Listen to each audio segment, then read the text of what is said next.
देश की बारीकियों में हम अब बात करने वाले हैं आपके रिटायरमेंट प्लानिंग की, जहां पर नेशनल पेंशन सिस्टम, जी हाँ, एनपीएस पर हम बात करेंगे। और एनपीएस की आज की जो हमारी पाठशाला है, हमारे साथ बेहद खास मेहमान है जो न सिर्फ आपके तमाम पूछे गए सवालों के जवाब देंगे, बल्कि NPS as a retirement product क्या क्या सुविधाएं आपको देता है, किस तरह से ये इंश्योर करता है, ये सुनिश्चित करता है कि रिटायरमेंट को लेकर आपका जो कॉर्पस है वो पूरा हो सके।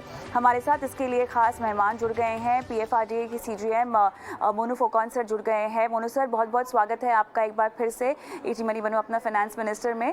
और एनपीएस एक बहुत अहम रिटायरमेंट टूल लोगों के पोर्टफोलियो में बनकर उभरता हुआ अब दिखाई दे रहा है। लेकिन अभी भी ऐसी बहुत बुनियादी बातें हैं मोनू जी जो कि लोग समझ नहीं पाते हैं और निवेश करने से पहले कंफ्यूज रहते हैं। मैं चाहती हूं कि आज हम उन बारीकियों पर और उन कंफ्यूजन्स पर फोकस करें।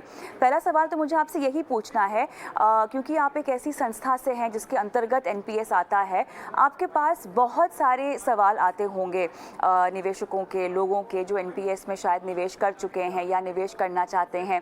सबसे आम सवाल या सबसे आम दिक्कत जो आपको लगता है कि लोगों को लोग पेश आ रहे हैं, उनके सामने आ रही है, खड़ी हो रही है, वो कौन सी है? जो अभी स्कीम जोड़ने के सवाल आते हैं, पहले जो आसान सवाल होती है, कैसे जोड़नी है और इसमें टैक्स बेनिफिट कैसे मिलती है, तो वो सब आसान सवाल होती हैं। इसमें सबसे तकलीफ सवाल जो मतलब है, तो उसमें आते हैं कि ठीक है, मैं स्कीम तो ज्वाइन कर लूंगा, जुड़ जाऊंगा इस स्कीम में, लेकिन मुझे पेंशन कितनी मिलेगी? तो ये सबसे टफ क्वेश्चन होती है हमारे लिए, क्योंकि ये एक ना स्कीम जो है वो डिफाइंड कंट्रीब्यूशन स्कीम है, डिफाइंड कंट्रीब्यूशन पेंशन।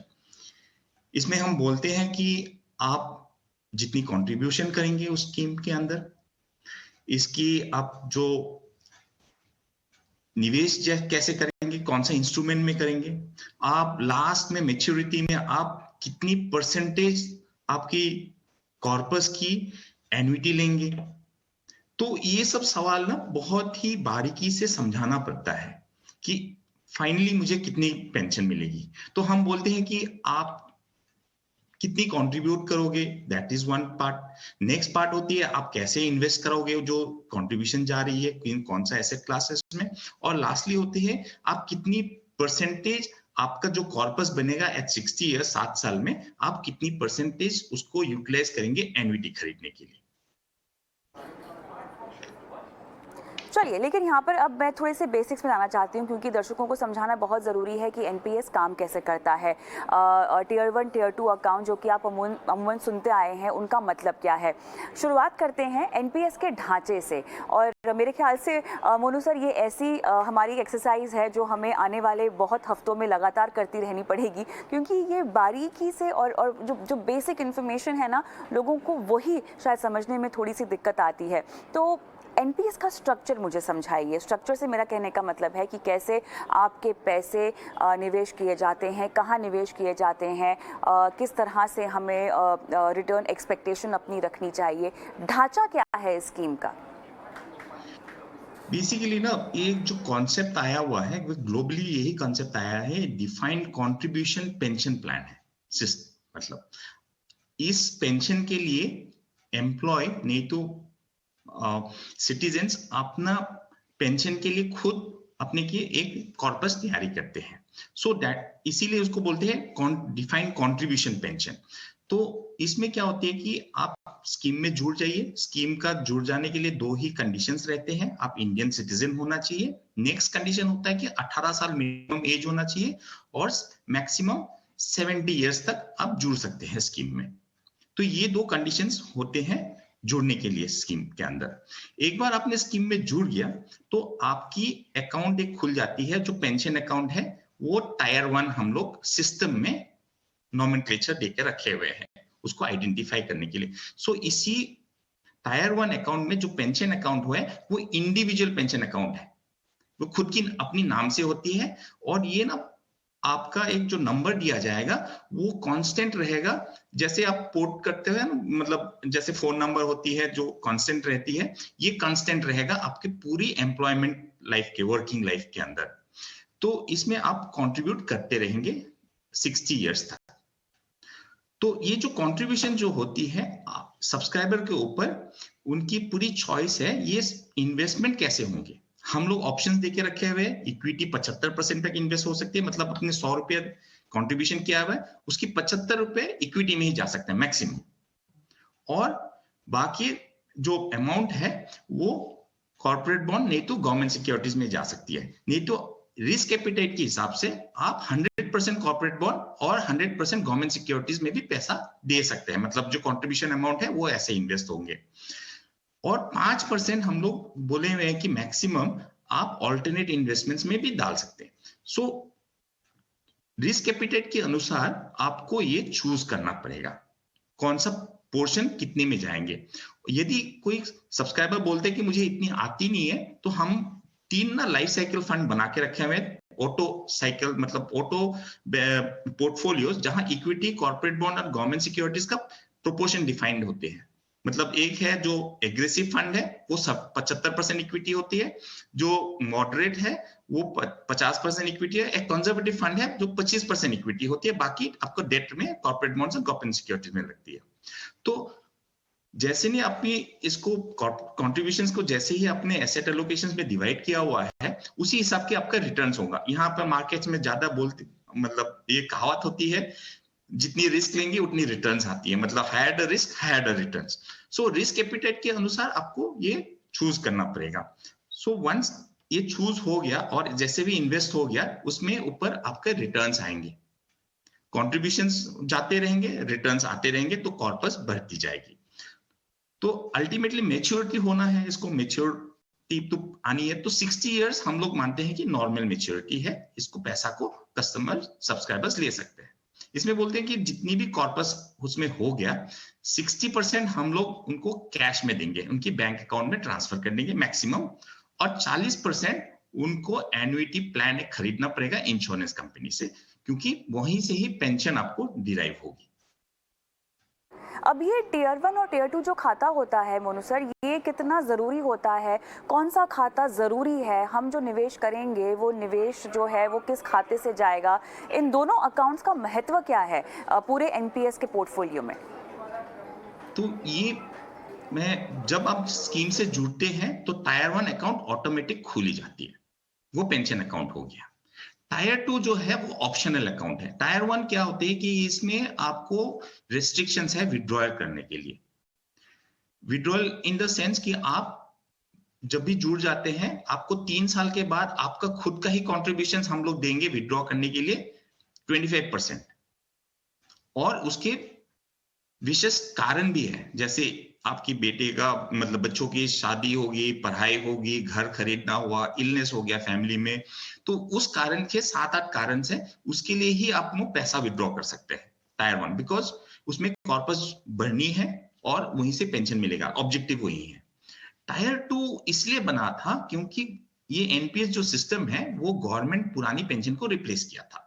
तो उसमें होते थे कि एक पीएफ और जीपीएफ, एक कॉन्सेप्ट होता था जीपीएफ जो वॉलंटरी कॉन्ट्रीब्यूशंस होती है, वहां से पैसा विड्रॉ भी हो सकता था।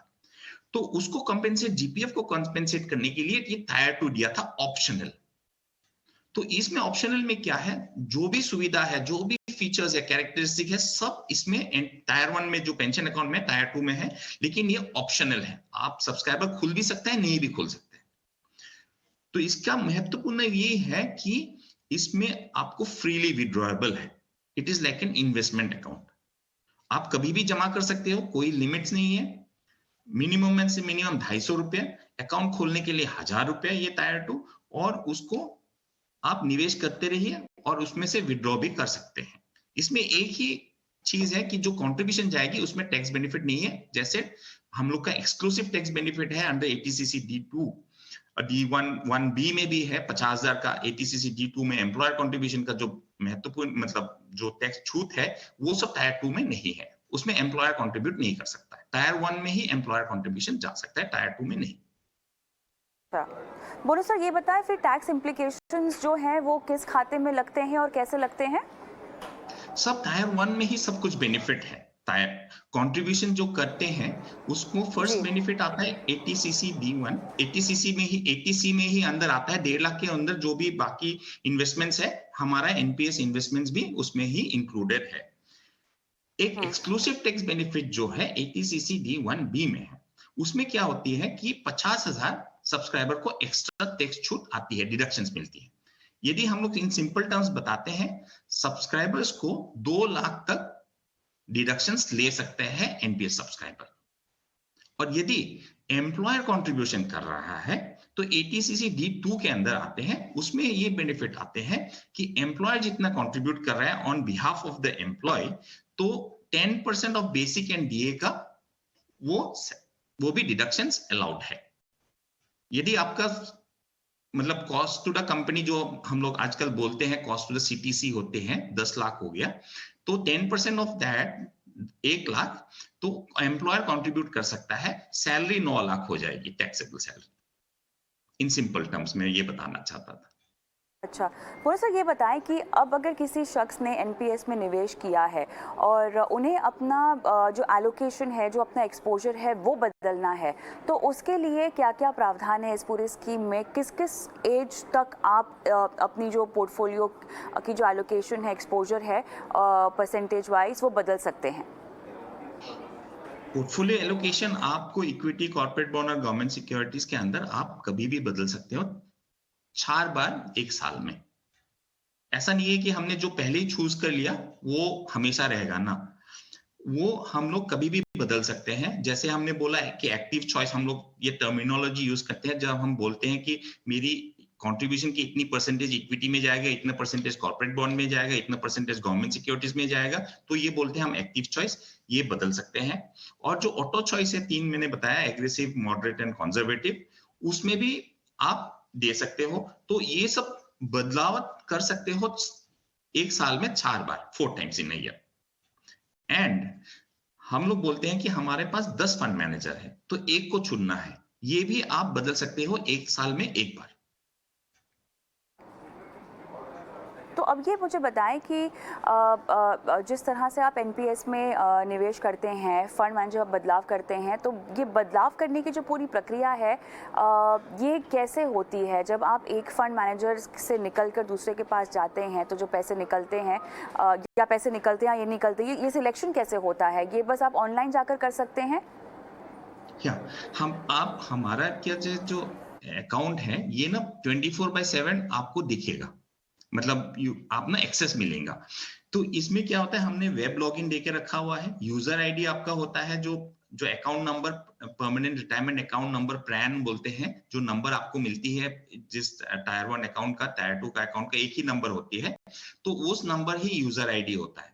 और पासवर्ड आप भूल भी गया तो वो तो मेल में आ जाता है, भूल भी गया तो उसको ऑटो जनरेट कर सकते हैं, आपका फोन नंबर में ओटीपी आ जाएगा, वो डाल के आपको रीसेट कर सकते हैं। तो एक बार लॉगिन हो गया वेब लॉगिन से, मतलब इंटरफेस से, तो आप वहीं से बदल सकते हैं।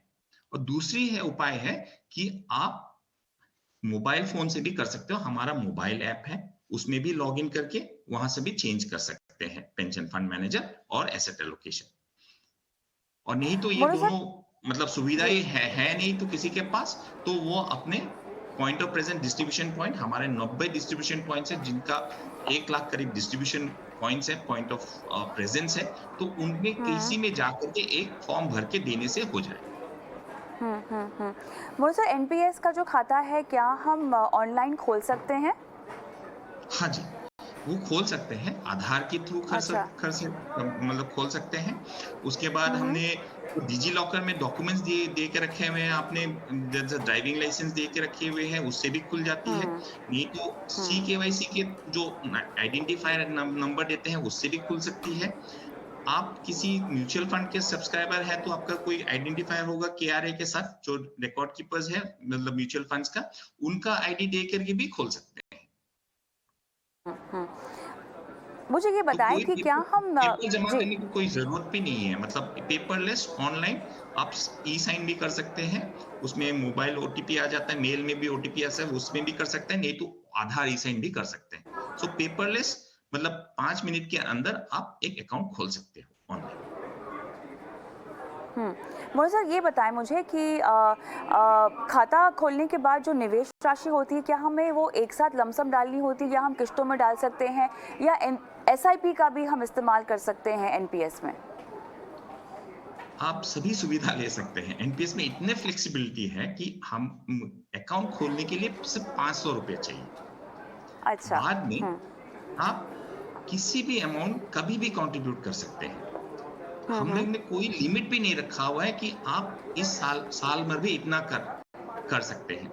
देयर इज अनलिमिटेड, मतलब आप थियोरेटिकली बताएं तो डेली आप जमा कर सकते हैं और उसमें भी कोई लिमिट नहीं है। सिर्फ इनकम, मतलब सोर्सेज शुड सपोर्ट, मतलब इनकम सोर्स होगा तो भी वो कर पाएगा। तो वी एनकरेज दैट कि जैसे एसआईपी खोलना सबसे अच्छा सी चीज होता है, क्योंकि सिस्टम आपको एक बिहेवियर हो जाती है, आपको एक मजबूरी हो जाती है कि इनकम आए, मैंने एक उसकी प्रोपोर्शन रख दी, सेविंग करके इन्वेस्ट कर दिया, तो ये प्लानिंग होती है। यदि कोई एक्स्ट्रा कैश फ्लोज भी आ गया, उसको भी आप उसमें डाल सकते हैं। ऑलराइट मोनू सर, सवाल जी। अब कोई मुश्किल आ गई, मतलब अब इस बार मेरी बिजनेस अच्छी चीज चली, साइकिल अच्छा नहीं है मेरी बिजनेस साइकिल की, मेरी की थोड़ा कैश फ्लोज की सुविधा है, तो इस साल मैं कंट्रीब्यूट नहीं कर पाया। मान लीजिए कि 2-3 महीने में कंट्रीब्यूट नहीं कर, पूरी साल भर में कंट्रीब्यूट नहीं कर, कुछ नहीं। अमाउंट जो राशि है वो इन्वेस्टेड रहेगा, उसमें रिटर्न्स आते रहेंगे, उसके लिए कोई पेनल्टी भी नहीं है। ऑलराइट मोनू सर, आप जब भी आते हैं तो हमारे पास समय कम पड़ जाता है, सवाल इतने सारे हैं, जानकारी आपसे इतनी चाहिए कि समय पूरा नहीं हो पाता। लेकिन फ़िलहाल बहुत बहुत धन्यवाद, आपने समय निकाला और तमाम सवालों के जवाब दिए। आने वाले वक्त में आपसे फिर जुड़ेंगे और भी मुद्दों पर बात करेंगे एनपीएस को लेकर। बहुत बहुत धन्यवाद शो पर शिरकत करने के लिए। और इसी के साथ वक्त हो गया है छोटे से ब्रेक का, लेकिन ब्रेक के उस पार न सिर्फ दर्शकों के सवालों के हम जवाब देंगे, बल्कि मिड कैप सेक्टर की चाल किस ओर जा रही है और आपके मिड कैप फंड को किस तरह से जांच परख कर अपने पोर्टफोलियो से बाहर निकालना चाहिए या इसमें निवेश राशि बढ़ानी चाहिए, जानेंगे सब कुछ इस छोटे से ब्रेक के बाद। ब्रेक पर जा रहे हैं, लेकिन जाते जाते एक नंबर आपकी स्क्रीन पर छोड़ जा रहे हैं जो हमारा व्हाट्सएप नंबर है, और इस नंबर पर हमें इंतजार होता है आपके सवालों का। मिलती हूँ